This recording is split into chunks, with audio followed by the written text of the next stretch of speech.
Bab 3. Setelah melihat Farel berlalu pergi, Alex baru tersadar dari keterkejutannya dengan apa yang dilihatnya. Dia merasa ini hanyalah sebuah mimpi yang tidak nyata, namun dia melihat beberapa bawahannya dan anak buah Martin sudah tergeletak di tanah sudah kaku tidak lagi bergerak. Tunggu. Tunggu anak muda, teriak Alex dengan nada rendah. Dia masih memegangi tangannya yang masih terasa sakit, karena tangannya seperti terkilir akibat perbuatan bawahan Martin tadi.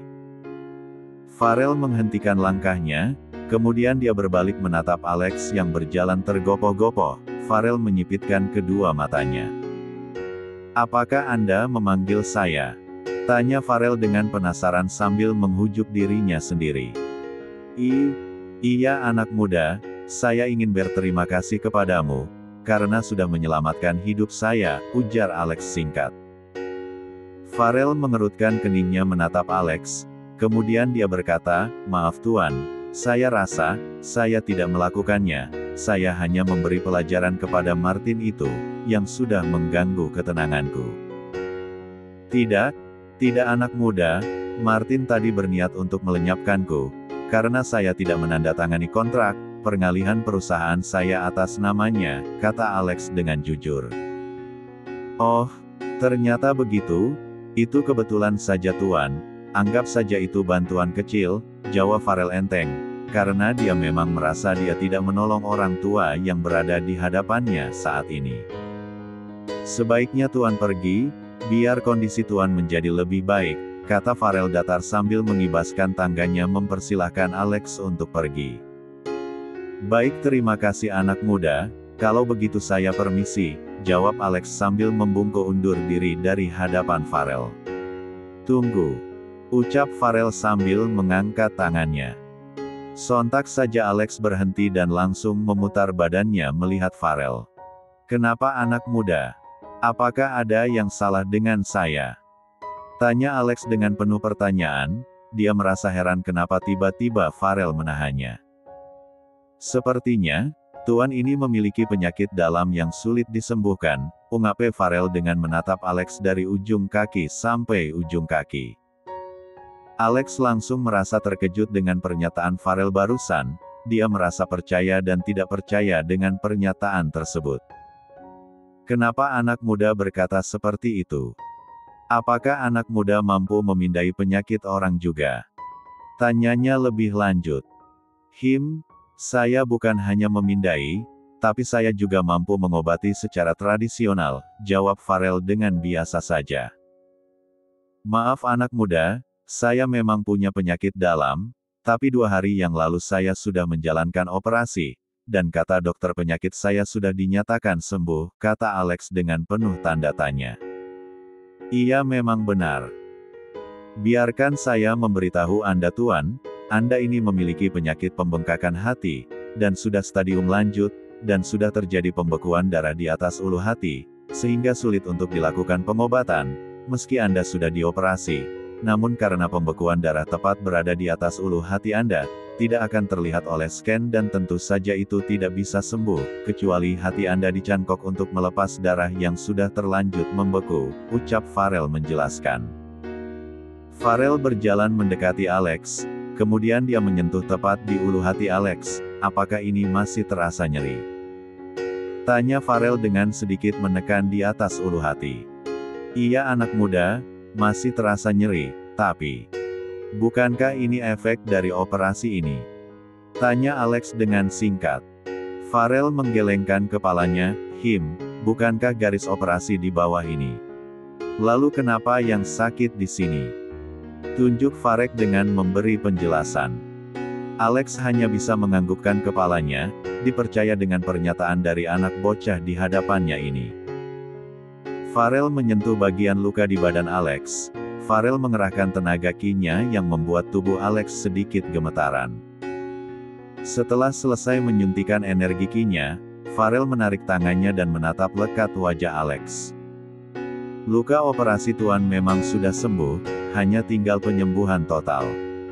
Tapi penyakit gumpalan darah di ulu hati tetap saja akan terus berkembang, saya hanya bisa melakukan penghambatan sementara, paling tidak 3-5 hari ke depan, jelas Farel dengan wajah seriusnya. Setelah memberikan penjelasan terkait penyakit itu, Farel langsung berlalu beranjak pergi.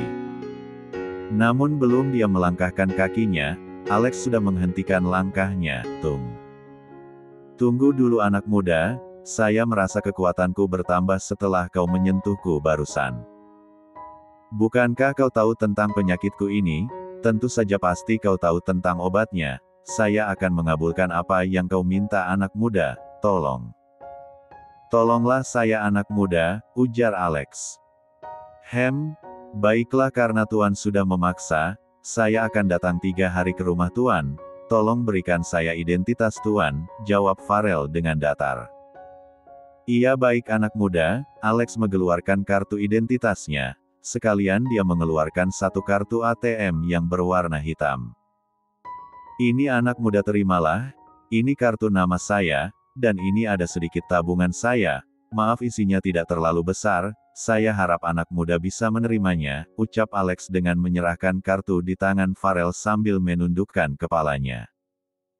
Farel berpikir sejenak, dia tidak tega menolak pemberian orang tua ini, sehingga dia menerima dengan santai kartu nama dan kartu ATM tersebut. Baiklah saya terima, ingat saya tidak pernah memaksa Tuan untuk memberikan ATM ini kepada saya, kata Farel penuh penekanan. Iya anak muda, saya tidak akan pernah mempermasalahkan tentang itu, yang penting anak muda bisa menyelamatkan nyawa saya, jawab Alex dengan antusias. Baik sudah waktunya Tuan pergi dan beristirahat, saya akan menghubungi Anda 3 hari ke depan, ingat.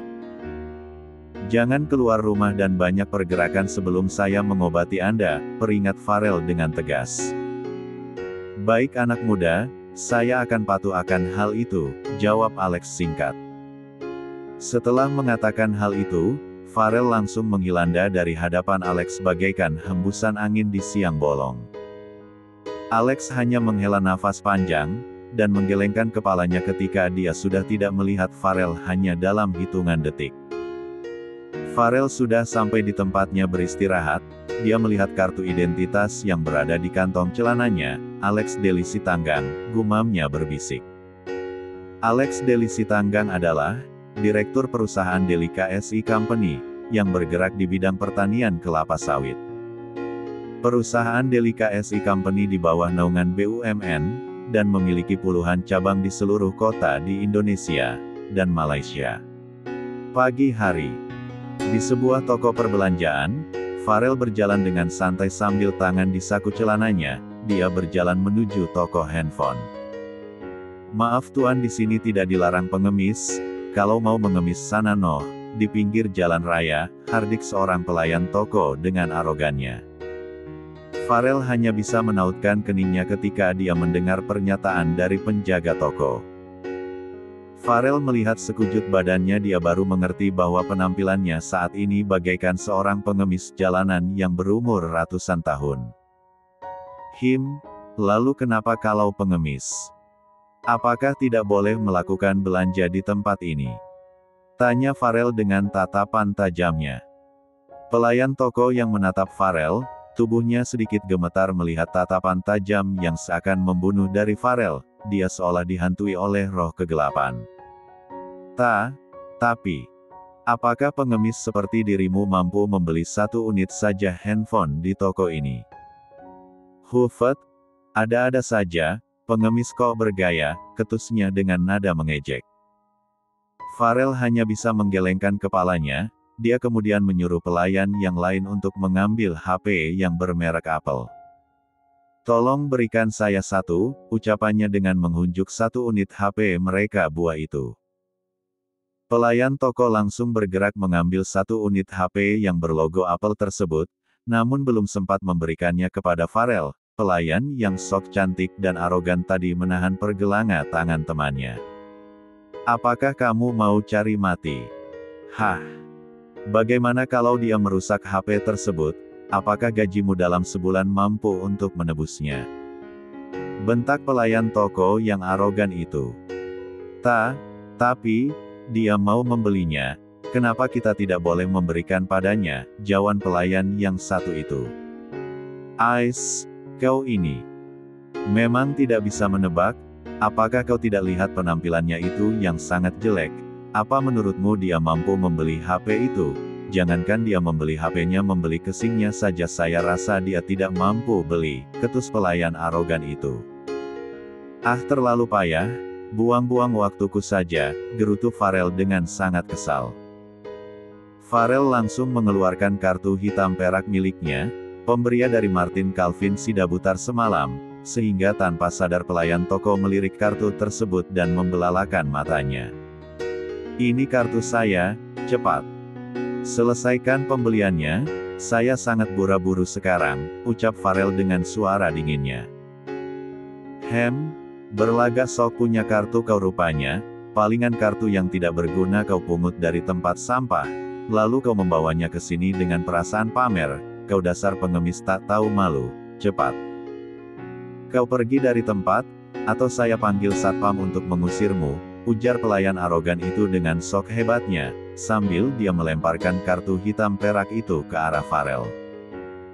Beberapa orang yang berada di tempat itu merasa jijik melihat Farel, mereka mengira Farel sudah sangat keterlaluan mau belanja HP mahal, tanpa dia melihat dirinya sendiri terlebih dahulu. Is, pengemis kok belagu banget ya. Pengen membeli HP mahal tapi tidak punya uang, ucap pengunjung toko yang lain. Iya nih, lebih parahnya lagi dia memberikan kartu mainan Pokemon kepada pelayan sebagai kartu AM-nya. Apakah dia kira semua penjaga toko sudah gila, sama sepertinya yang sudah gila setengah, hardik pengunjung cewek yang lain. Pelayan toko yang arogan itu hanya menyunggingkan bibirnya ke atas, ketika dia mendengar orang-orang mulai mencibir Farel dengan keras. Mendengar adanya keributan di luar, manajer toko itu langsung keluar melihat apa yang sebenarnya terjadi. Ada apa kalian ribut-ribut? Tanya manajer toko dengan penuh tanda tanya. Ini tuan, dia mau membeli HP, dia mau membayar dengan kartu itu, tunjuk pelayan toko yang baik. Manajer toko melihat kartu hitam perak tersebut, dia membelalakan matanya tak percaya. Apakah ini benar milikmu? Tanya kepada Farel. Manajer toko itu memang merasa tidak percaya dengan apa yang dilihatnya, karena kalau dilihat dari penampilan Farel tidak terlihat dari keluarga berada, melainkan hanya terlihat sebagai seorang pengemi. Ah, berisik. Cepat gesek saja kartu itu, biar cepat saya pergi dari tempat ini. Saya sangat mulas melihat pelayanmu itu, tunjuk Farel pelayan toko arogan itu dengan perasaan kesal.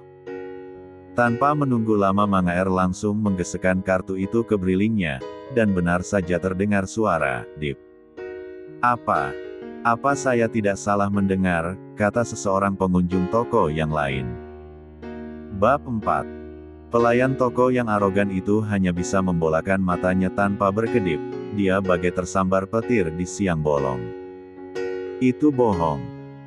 Mana ada dia punya uang sebesar itu, dia itu hanya penipu, sarkas pelayan toko arogan itu. Kemudian dia mengambil kartu itu dan mencoba menggeseknya lagi. Namun sebelum dia menggesek kartu itu, sudah terlebih dahulu manajer toko meraih kartu itu dan langsung menamparnya dengan keras, plak. Apa yang mau kau lakukan? Apakah kau sudah tuli? Barusan kartu itu telah menyelesaikan pesanan pembeliannya, asal kau tahu ya. Kartu ini merupakan kartu terbatas yang dimiliki kota ini, jangankan dirimu.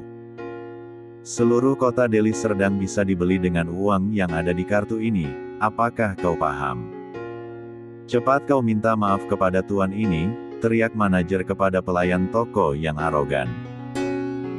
Dengan langkah gontai pelayan arogan berjalan ke arah Farel dan langsung dia membungkukkan badannya, dan dengan suara lembut dia berkata, mohon maafkan saya tuan, saya benar-benar buta tidak bisa mengenal Anda, saya berjanji di masa depan saya akan lebih perhatian lagi. Baik. Buang-buang waktuku saja, ayo berikan barangku dan kartunya saya pergi. Oh ya bonus buat nona ini, pesan Farel kepada manajer toko sambil menghunjuk pelayan yang baik hati. Baik tuan, terima kasih sudah berbelanja di tempat kami, saya akan mengurusnya dengan baik, jawab manajer toko dengan membungkuk. Setelah mendapatkan barangnya, Farel langsung pergi dari tempat itu. Dia pergi ke pinggir danau yang tidak jauh dari toko perbelanjaan. Farel menekan nomor yang sudah lama dia tidak hubungi. Tidak lama kemudian nomor itu tersambung dan dalam sekejap dijawab. "Halo. Maaf, ini dengan siapa?" jawab orang di seberang sana. "Ini aku Pak Ju, aku Farel," ucap Farel dengan santai dan lembut. "Apa? Ini Tuan Presdir. Alhamdulillah ya Allah, Tuan ada di mana sekarang?" "Biarkan saya menjemput Anda," pinta Pak Juni dengan sangat bersemangat. Baiklah, saya berada di danau dekat XX. Boleh Pak Juni menjemput saya di sini," ujar Farel singkat. Dalam sepersekian detik, sambungan telepon pun terputus. Pak Juni memerintahkan anak buahnya untuk mengemudikan mobil menuju tempat yang dijanjikan Farel padanya. Setelah sambungan telepon terputus, Farel menghela nafas panjangnya, kemudian dia berjalan ke arah kursi yang terletak di pinggir danau. Farel mengerutkan sedikit keningnya, ketika dia memperhatikan ada orang lelaki yang sedang memperhatikan seseorang. Dua orang memakai jaket kulit yang berwarna hitam polos, yang satu memiliki tubuh besar dengan rambut panjangannya sebahu dikuncir ke atas, sementara yang memiliki tubuh pendek gemuk dan brewokan. Sementara di hadapan mereka, ada seorang gadis yang sedang mengambil potret pemandangan danau, tanpa menghiraukan sekitarnya. Farel terus memperhatikan kedua lelaki tersebut, dan ternyata mereka memiliki niat jahat. Farel melihat lelaki yang rambut dikuncir ke atas, merogoh saku celananya dan mengeluarkan sebuah sapu tangan berwarna putih. Dengan berjalan hati-hati kedua lelaki itu mendekati gadis yang sedang asik mengambil potretnya, dan terus saja melihat ke arah kameranya. Tiba-tiba kedua lelaki langsung membekap mulut gadis itu setelah mereka sampai, namun belum sempat lelaki rambut kuncir atas membekap, sudah terlebih dahulu si gadis melepas tangan lelaki rambut kuncir dan menggigit tangganya, sehingga sapu tangan yang sudah dicampur dengan obat jatuh ke dalam air. "Siapa kalian, ha? Berani kalian?" bentak si gadis dengan mata nyalangnya. Kemudian dia sedikit mundur dengan pelan. "Kau tidak perlu tahu siapa kami, yang jelas kau tidak ada pilihan sama sekali, kau ikut kami dengan sukarela atau kau dipaksa," ucap lelaki brewok yang matanya penuh dengan N4 membara. "Liji," panggil si brewok, nama temanya rambut kuncir ke atas adalah Liji. "Ada apa Jup?" tanya Liji kepada Jup. Ternyata lelaki genduk brewok bernama Jupe. "Ternyata gadis ini sangat cantik, enak untuk dijadikan tambol di lapok tua," ujar Jupe dengan menjulurkan L. Dahnya keluar. "Plak, apa kau bodoh? Mana bisa gadis cantik dijadikan tambol di lapok tua? Ada-ada aja kau nih," ketus Liji sambil menyitak kepala Jupe. "Lalu enaknya di mana?" tanya Jupe dengan kebodohannya. "Itu enaknya di dalam warung kopi, karena orang-orang pada liatin dia, jadi kita bisa dapat cuan yang banyak," Liji berkata dengan memberi penjelasan yang sangat akurat. Ketika mereka sedang berdebat dengan sengit, tanpa mereka sadari si gadis yang merupakan sasaran mereka, perlahan-lahan berlari dengan hati-hati. "Di mana gadis itu?" tanya Liji dengan terkejut, sambil mengedarkan pandangannya ke seluruh penjuru arah. Iya. Kemana dia pergi? Tadi dia masih di sini. Kenapa gak pamit kalau dia mau pergi?" jawab Jupe dengan tanpa memikirkan kebodohannya. "Plak, kau memang dasar bodoh. Mana mungkin dia pamit kalau mau pergi, dia kan lari dari kita, dasar kau," hardik Liji dengan wajah malasnya, sambil dia memukul lagi kepala Jupe yang penuh dengan kebodohan itu. Itu dia bang, di sedan lari ke arah sana," tunjuk Jupe dengan langsung melesat lari ke arah sang gadis. Si gadis berlari dengan cepat, namun karena dia melihat ke belakang diterpelesat karena menginjak kulit pisang, bruk. Si gadis hendak berdiri, namun apalah daya gunung sudah keburu meletus, sehingga Jupe langsung meraih tangannya dan menamparnya dengan cukup keras, plak. Kau berani lari dari kami? Kenapa kau tidak permisi kalau mau pergi? Kau malah melarikan diri dari kami. Apakah kau tidak takut pada kami berdua kalau mencoba melarikan diri dari kami? Hah? Bentak Jupe dengan suaranya yang masih ngos-ngosan. Li Ji hanya menggelengkan kepalanya melihat kebodohannya temanya satu itu, kemudian dia langsung mencekram lengan si gadis dengan sangat kuat, yang membuat si gadis kesakitan dan menangis histeris. Kalian ini siapa? Kenapa kalian menangkapku? Saya gak pernah ketemu kalian, saya juga tidak pernah menyinggung kalian. Ucap si gadis dengan masih berlinang air mata. Plak, suara tamparan terdengar nyaring. Untuk yang keberapa kalinya dia ditampar oleh Jupe. Kau berani gertak kami? Apa kau tidak lihat kami ini muka-muka preman dan penculik? Kami ini adalah preman dari Gongsol. Kami sudah berapa kali keluar masuk warung-warung lapok tuak, dan kami segani, kata Jupe dengan bangganya dia memperkenalkan diri. Cepat lepaskan gadis itu, tersedengan suara seseorang dari belakang mereka, sehingga mereka serentak membalikan badan untuk melihat ke sumber suara itu. Li Ji mengerutkan keningnya, dan mengangkat sebelah bibirnya, cuy, anak ingusan kemarin sore, sudah berani menggertak Li Ji dan Jupe, preman dari kota Gongsol, apakah kau sudah bosan hidup? Hah? Farel berjalan melangkahkan kakinya ke arah Li Ji dan Jupe, sambil memasukkan kedua tangannya ke dalam saku celananya, dengan mengenadah kepalanya ke atas. Apakah kalian tidak takut kalau kelakuan kali ini dilaporkan sama polisi? Hah? Ucap Farel dengan dingin sambil menakuti kedua makhluk itu di hadapannya. Hahaha, lihat saudaraku. Ada seorang bocah mau menakuti kita dengan polisi, apakah kau sudah dengar apa yang dikatakannya? Li Ji angkat bicara dengan nada angkuhnya, sambil bertanya kepada Jupe. Iya bang. Saya sudah dengar apa yang dia katakan, dia menakuti kita dengan polisi, jawab Jupe dengan berkacak pinggang, dia melepas genggamannya dari si gadis. Apakah kau takut dengan polisi? Tanya Li Ji dengan tatapannya masih tertuju kepada Farel. Iya takutlah bang, siapa yang gak takut sama polisi, apalagi kalau kita akan melakukan pencurian manusia, jawab Jupe dengan santainya, yang membuat Li Ji memutar pandangannya ke arah Jupe, namun si Jupe tidak peduli dengan tatapan Li Ji padanya, dia terus saja membual dengan mencibir Farel. Plak, bodoh. Kau takut polisi rupanya, kata Li Ji kepada Jupe dengan mata nyalangnya. Oh iya? Iya bang, kalau abang yang bilang saya gak jadi takut, ayo kita hajar saja anak ini. Lumayan kalau kita jual, kata Jupe dengan santainya sambil berkacak pinggang. Bagus, ternyata kau punya nyali juga, sama kayak aku, ujar Li Ji dengan berani. Hei bocah, jangan kau pikir kau hebat. Masalah hari ini harus selesai hari ini, artinya kau harus dipatahkan kakinya hari ini, hardik Li Ji dengan penuh percaya diri. Apakah kalian mampu? Jawab Farel dengan santainya, dengan kedua tangannya masih di dalam kantong celananya. Kurang ajar. Kau berani meremehkan kedua preman dari Gongsol.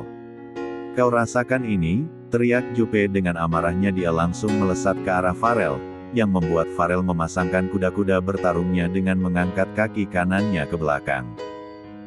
Jupe melapaskan tinju mematikannya ke arah Farel, dengan tanpa ampun dia mengerahkan seluruh kekuatannya. Namun dengan satu tendangan Farel, Jupe langsung terbang ke atas langit dan langsung menghantam tembok pembatas jalan dengan danau. Bu, suara Jupe terdengar nyaring ketika menghantam tembok itu, dan dalam sekejap dia langsung memuntahkan D4 ras segar dengan bercampur organ dalamnya. Li Ji yang melihat saudaranya sudah tersungkur di tanah bagaikan udang goreng, dia menggeretkan giginya dengan rahangnya yang sangat padat, dia melihat ke arah Farel dengan tatapan tajam penuh dengan permusuhan. Kau harus membayar ini bocah. Kau berani melukai saudaraku, di kota Gongsol. Kami tidak merasakan dipermalukan seperti ini, jadi kau harus bersiap menanggung akibatnya, ucapnya dengan suara bergetar dan langsung berhambur ke arah Farel. Farel hanya bisa memiringkan kepalanya, ketika dia melihat Li Ji datang kepadanya dengan mengeluarkan sebilah pisau yang sangat tajam. "Awas Kak!" teriak si gadis ketika dia melihat Li Ji menyerbu ke arah Farel dengan sebuah senjata di tangannya. Farel yang melihat gerakan dari Li Ji, dia langsung memutar tubuhnya ketika Li Ji mau menusuknya. Ketika Farel memutar tubuhnya, dia mengunci kaki Li Ji dengan satu kakinya, yang membuat Li Ji jatuh dan tersungkur ke tanah dengan suara gedebuk. Dengan kecepatan sedang, Farel langsung menangkap tangan kanan Li Ji yang sedang memegangi pisau, dan dalam satu ketokan, pisau itu langsung jatuh ke tanah. Sedangkan tangan Li Ji gemetaran hebat bagaikan telah disengat listrik yang 1000 volt. Ketika sudah terjatuh, Li Ji langsung memutar tubuhnya menatap Farel yang masih tegap berdiri di tempatnya semula. Li Ji menghunjuk Farel dengan berkata, Siapa kau ini? Kenapa kau memiliki ilmu bela diri yang sangat kuat? Kau tidak berhak tahu siapa saya, sekarang kalian cepat minta pada gadis itu, dan berjanji tidak akan mengulanginya lagi," kata Farel dengan penuh intimidasi. Li Ji langsung bangkit berdiri dengan sangat cepat, dia membantu Jupe berdiri dan langsung mereka bersujud di hadapan sang gadis, dan meminta maaf. "Nona, kami minta maaf, kami sangat menyesal, tolong maafkan kami.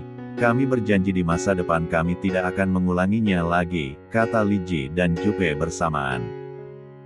Si gadis menatap Farel dengan penuh pertanyaan ingin meminta persetujuan, karena bagaimanapun Farel adalah penyelamat sesungguhnya, jadi sewajarnya kalau dialah yang memberikan keputusan pada saat ini. Melihat hal itu, Farel hanya menganggukkan kepalanya pertanda dia setuju dengan berbagai keputusan si gadis itu.